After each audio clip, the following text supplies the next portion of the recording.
Time అయితే 6 o'clock అవుతా ఉంది. ఎంత చీకటి ఉంది చూడండి. ఎవరు లేదు అసలు పార్క్లో. అలా ఉంది చూడండి ఎంత ఖాళీగా. ఆది కవి వాల్మీకి గురించి అక్కడ ఆంజనేయ స్వామి, ఇక్కడ జాంబవంతుడు.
టైం అయితే 6 o'clock అవుతా ఉంది.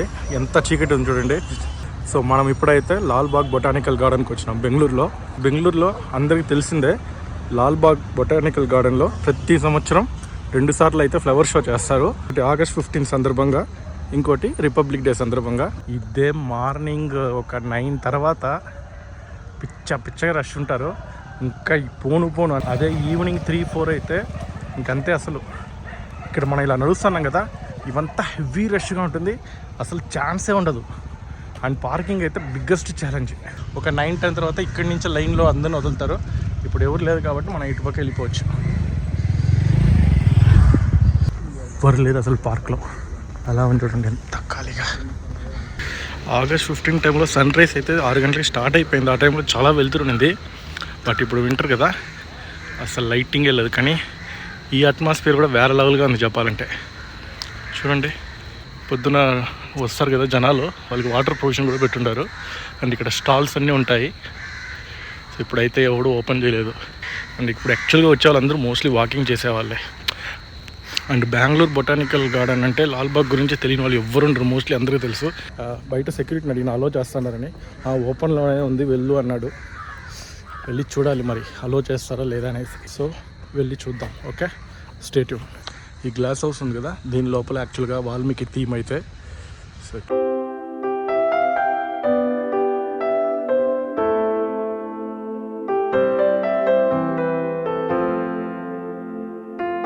సో ఈసారి థీమ్ అయితే ఆది కవి వాల్మీకి గురించి. టికెట్ ఇస్తున్నారు కదా, ఎంట్రీ ఇది ఉంది కదా, ఈ గేట్ లోపల మనం వెళ్ళాల్సి వస్తుంది. టికెట్ అయితే 100 రూపీస్, యూపీఐలోనే పే చేయొచ్చు, అలాంటి ప్రాబ్లం లేదు. క్యాలర్ పెట్టుకోమని ఇలా చేస్తాం. సో ఎంట్రీ ఇది ఇక్కడ వేస్తున్నారు చూడండి. ఆదికవి మహర్షి వాల్మీకి కాన్సెప్ట్ ఈసారి అయితే జనవరి 16 నుంచి 27 వరకు జరుగుతుంది.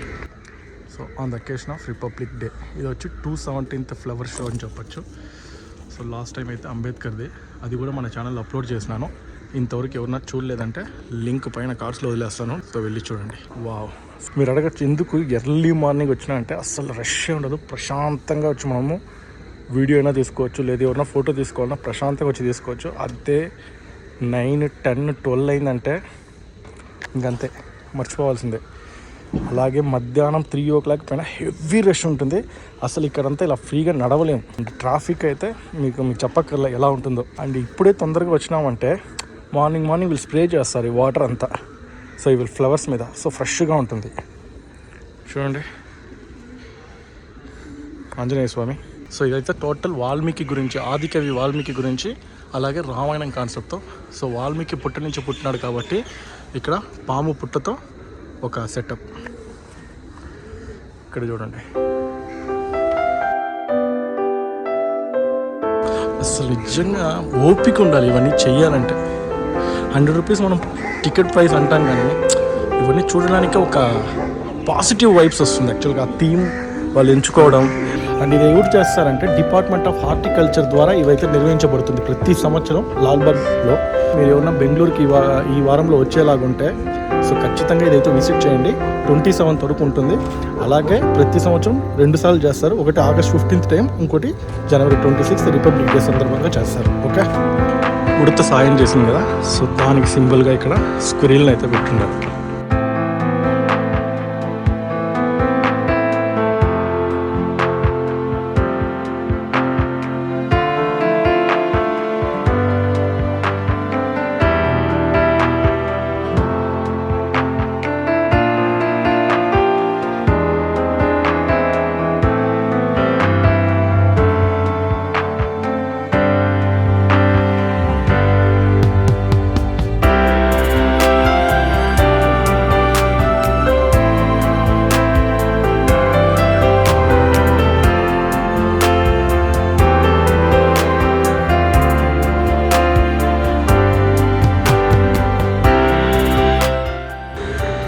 ఈయన కువంపు. యాక్చువల్గా ఈయన కర్ణాటక రాష్ట్ర కవి. యాక్చువల్గా చెప్పాలంటే అంత గొప్ప రచయిత, కవి అని చెప్పొచ్చు ఈయన గురించి. అసలు నిజంగా వేరే లెవెల్గా ఉంది ఇక్కడ సెటప్ అయితే. సో ఖచ్చితంగా రండి, పిల్లల్ని పిలుచుకొని రండి. సో వాళ్ళకి మంచి ఒక ఎడ్యుకేషన్ అవుతుంది. ఇదైతే రాష్ట్ర కవి కువంపు ఎవరు, అండ్ ఇక్కడ చాలా కవి వాళ్ళ పేర్లు, వాళ్ళు ఎప్పుడు పుట్టినారు, ఏ సెంచురీకి చెందినారు, ఇవన్నీ కూడా ఇక్కడ మెన్షన్ చేస్తున్నారు. సో మంచి ఎడ్యుకేషన్ అవుతుంది. అండ్ ఈ ఫ్లవర్స్ అన్ని డైరెక్ట్గా చూపించినప్పుడు వాళ్ళకి ఒక నాలెడ్జ్ అయితే పెరుగుతుంది. ఇది చూసినారంటే జటాయు అడ్డుపడినప్పుడు యాక్చువల్గా రావణాసుడు జటాయు రెక్కనైతే ఎంచేస్తాడు, జటాయు వధ. సో ఈ జటాయు గురించి యాక్చువల్గా 2 చోట్ల మన యూట్యూబ్లో అయితే ప్రస్తావన తెచ్చినాం. ఒకటైతే లేపాక్షి గురించి, ఆ వీడియో కూడా మన ఛానల్లో ఉంది. అలాగే ఇంకోటి మొన్న వెళ్ళిన త్రివేంద్రం దగ్గర కొల్లం డిస్టిక్లో ఉన్న జటాయు ఎర్త్ సెంటర్, అది కూడా మన ఛానల్లో వేస్తున్నాం. సూపర్గా ఉంటుంది, అది కూడా వెళ్ళి చూడండి. నేను లింక్ అయితే డిస్క్రిప్షన్లో ఇస్తాను. చూడండి ఒకసారి,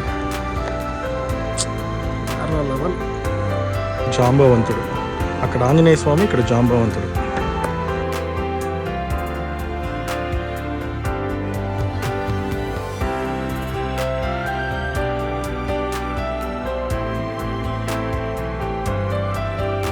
అసలు ఇదైతే ఎక్స్ట్రాడినరీ అని చెప్పచ్చు. ఇక్కడ చూడండి, రాముల వారు, సీతమ్మ తల్లి, వాల్మీకి మహర్షి.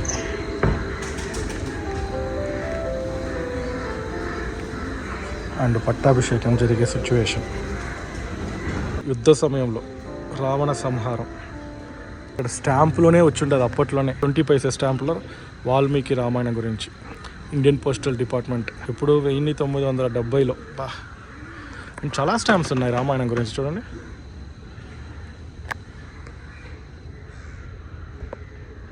శివధనుస్సు విరిచేటప్పుడు. అండ్ కింద చూసినారంటే అరణ్యవాసం పోయేదానికి ముందు తన తండ్రి దగ్గర ఆశీర్వాదం తీసుకున్నట్టు, గంగా రివర్ క్రాస్ చేసినట్టు. భరతుడు వచ్చి యాక్చువల్గా రాముణ్ణి వేడుకుంటాడు అయోధ్యకి రమ్మని. కింద చూసినారంటే జటాయి గురించి మళ్ళీ వేసి ఉంటారు కదా. సో ఇదే ఒక ఇన్ఫర్మేషన్, ఒక సబరి.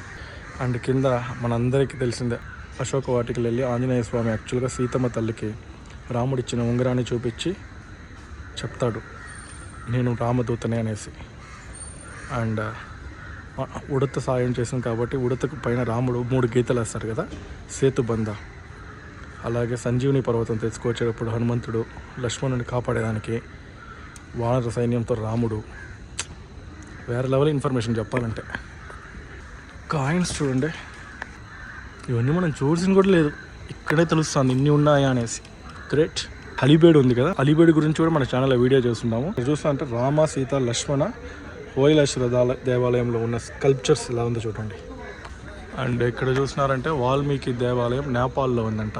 భగవాన్ వాల్మీకి తీర్థస్థలం అమృత్సర్. వాల్మీకి రామాయణ దేవాలయం అయోధ్య, ఇంగ్లీష్లో కూడా వేస్తుంటారు. ఇన్ని ఉన్నాయి. జటాయు. సో రామాయణ టైంలో ఏ పక్షి అయినా హనుమంతులు ఎవరెవరు రాముడికి సాయం చేస్తున్నారో వాటన్నిటిని ఇక్కడ అయితే యాక్చువల్గా పెట్టుండారు. జటాయు మంచి ఇన్ఫర్మేషన్. సో రామాయణ చరిత్ర గురించి సినిమాలో చూడడం ఒక లెక్క అయితే, ఇలా పిలుచుకొచ్చి ఒక న్యాచురల్లో బొమ్మలతో చూపించి ఎక్స్ప్లెయిన్ చేస్తే పిల్లలకి అట్టే దిగిపోతుంది మనసులో అయితే. సో ఖచ్చితంగా పిలుచుకుంటారండి, ఇది మెయిన్.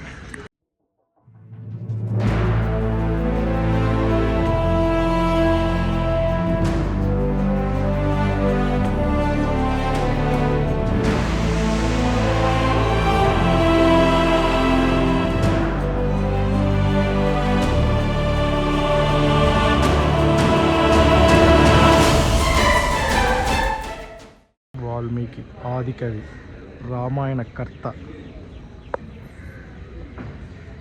ఇలా ఎన్నో చెప్పుకోవచ్చు.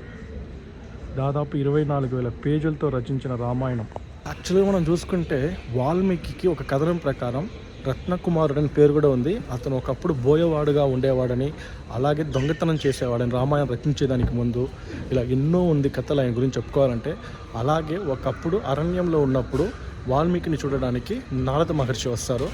వచ్చి ఆయనకి చాలా బోధనలు చేస్తారు. సో నారదుడి మహర్షి మాటలు విని అండ్ ఒక 16 ప్రశ్నలు అడుగుతాడు వాల్మీకి. ఆ 16 ప్రశ్నల సమాధానం విన్నాక వాల్మీకి తనకు ఒక రియలైజేషన్ అప్పుడు రామాయణం రచించడం ప్రారంభిస్తాడంట.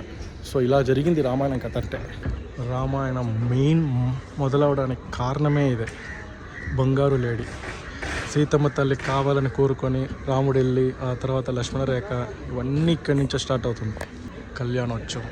అండ్ ఇంకోటి మీకు తెలుసో తెలియదో కానీ వశిష్ఠ మహర్షికి యాక్చువల్గా తెలుసు రాముడు వచ్చి విష్ణువు అవతారం అని.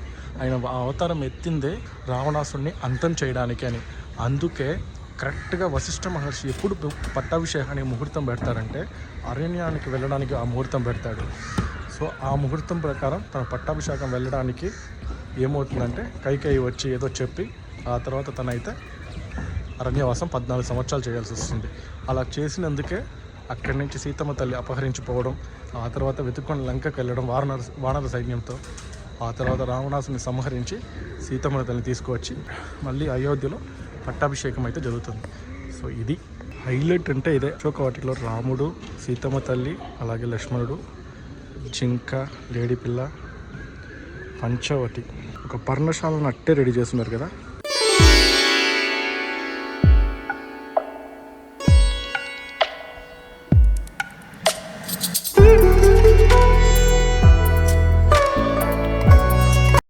తప్పకుండా రండి, పిల్లల్ని పిలుచుకొని రండి, సూపర్గా ఉంది.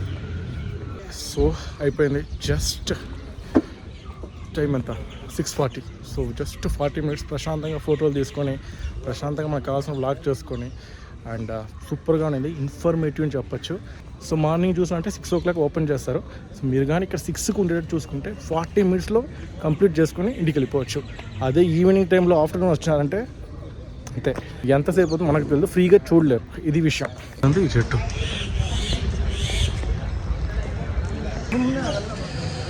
దానిపైన చిన్న గుడి కూడా ఉంది. ఈ కొండపైన చూస్తున్నారంటే. సో ఇక్కడ కూడా వాకింగ్ చేసే వాళ్ళు పైకి వెళ్తూ ఉంటారు. సో మనం కూడా వెళ్దాం.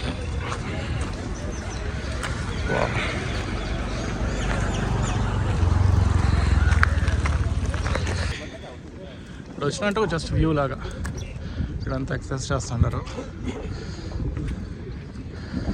ఈ విషయం ఇక్కడి నుంచి వ్యూ చిన్న కొండ అంతే.